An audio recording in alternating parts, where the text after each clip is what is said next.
Good morning, afternoon or evening, ladies and gentlemen, Allincrypto here, and welcome back, guys, on this wonderful Wednesday for what is going to be nothing short of another jam-packed daily market update, and quite a lot has gone on over the past 24 hours. We're going to be filling you in on all that to start the video off. We've got some pretty big news in regards to the largest custodian bank in the United States now moving into the crypto arena.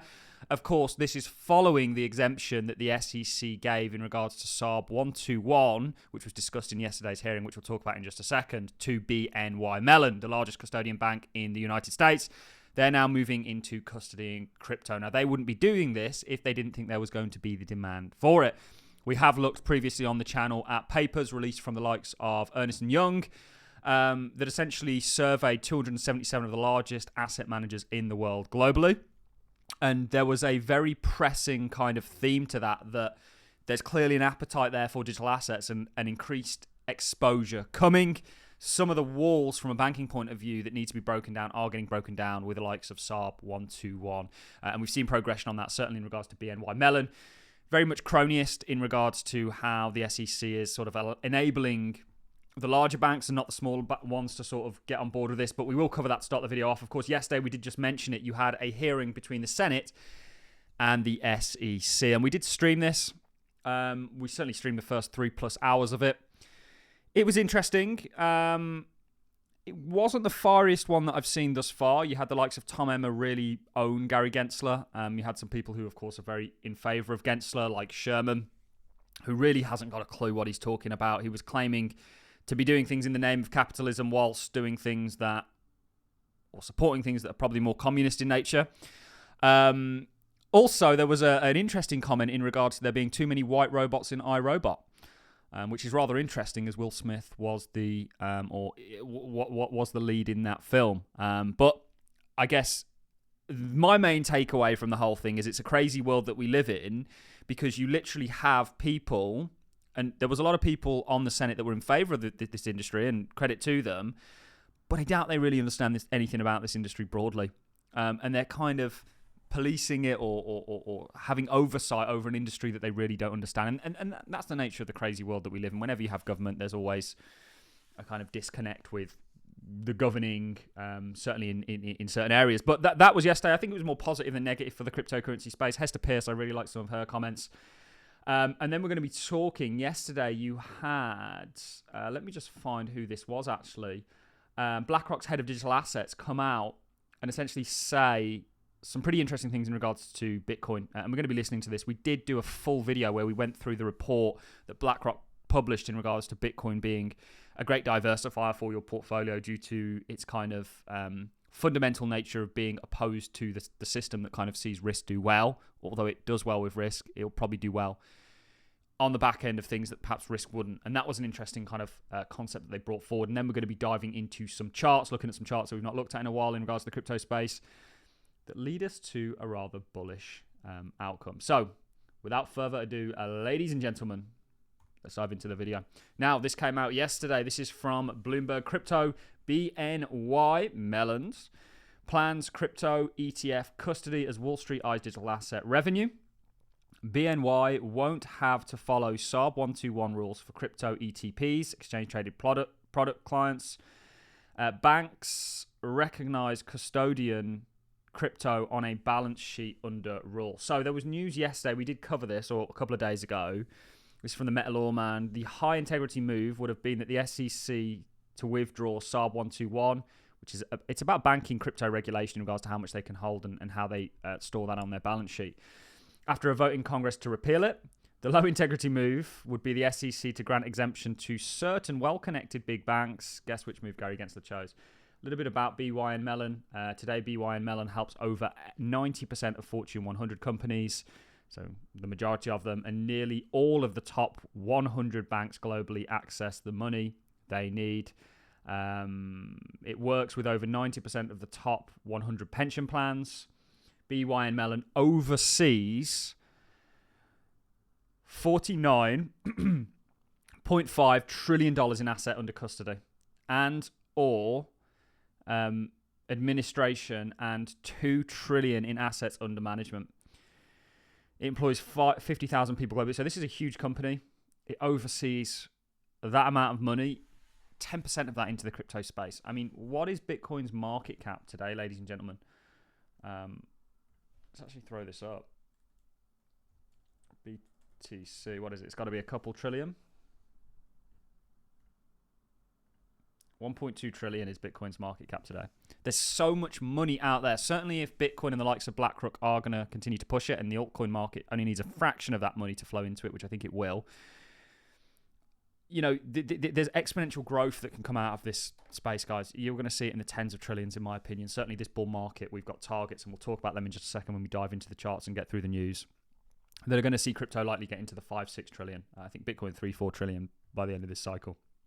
So BY and Mellon, of course, are now moving into crypto. And again, going back to this article, they're eyeing digital asset revenue. They wouldn't be doing this if they didn't think there was going to be an increased demand for it. And Bitcoin and crypto more broadly is yet to even find itself in the sort of mainstream financial arena. Yes, BlackRock's talking about it, but that's, you know, these are some of the first steps to actually enabling it. And obviously banking regulations more broadly. We've been taking nothing but W's recently in regards to the SEC. You know, we know that they essentially repealed their use of the term crypto asset security in regards to relating to the underlying cryptos. Yet, in every lawsuit, they mention the cryptos. You know, kind of interesting. And like I say, yesterday's hearing, for me, wasn't too insightful. There's a lot of things that had already been said. But yeah, and this is a take from an individual unfamiliar with. BNY Mellon is hand-delivered an advantage while every other bank is disadvantaged by a captured regulator. And the Fed also gave the nod. Corrupt cronyism. It's not capitalism. People think capitalism is the problem. Capitalism isn't perfect. Nirvana is not for this world, but it's certainly better than the alternative because you actually incentivize people to do a good job with capital rather than providing that capital, whether they do or don't do it through sort of government or more socialistic sort of distribution. Anyway, so the US reveals the underlying system that has always been operative, the stuff of failing empires on full display. Yeah, maybe. But yeah, of course, this is really what's going on. What I want to do now, guys, is play you a clip on the back end of all this, talking about institutional interest and involvement of BlackRock's head of digital assets, actually talking about Bitcoin, and then we'll dive into some charts. I'm going to go ahead and mute my mic, and we'll get into the clip. How hard is the sell when you think about the retail investor base that can get into this? If you're trying to tell them it's digital gold, yet the volatility is still so high, and many people don't understand exactly what it is at the end of the day. Is it something that will eventually be used as more payment methods moving forward across different parts of the world? Is it something that you hold and never sell, right? How do you then make that case to a generation of people who have not gotten into this asset? Sure. Well, when you think about Bitcoin, we think of it primarily as an emerging global monetary alternative, right? It is a scarce, global, decentralized, non-sovereign asset. And it is an asset which has no country-specific risk, has no traditional counterparty risk. So these are interesting properties when you think of it from an investment perspective, particularly in a world where there's growing concerns over money printing, currency debasement risks, political, fiscal, sustainability challenges in the U.S. or elsewhere. And so that resonates, frankly, with a lot of investors. It goes back to what we talked about earlier with the risk-on piece. It confuses investors when people talk about it as risk-on, because based on the properties that I just described, you would think of it as risk-off. And that's where I think it has a marketing problem. So you could say that. And so, the reality is there's probably 2 or 3 things a year that happen typically that actually impact the fundamental value of Bitcoin. This year, I would argue there's been 4. But that makes it hard to write daily stories, right? And so you see this instinct to kind of point to whatever's happening in equities or unemployment or jobs numbers or manufacturing, which really has no connection to Bitcoin. How hard? It is interesting, isn't it? Bitcoin kind of is anti-risk.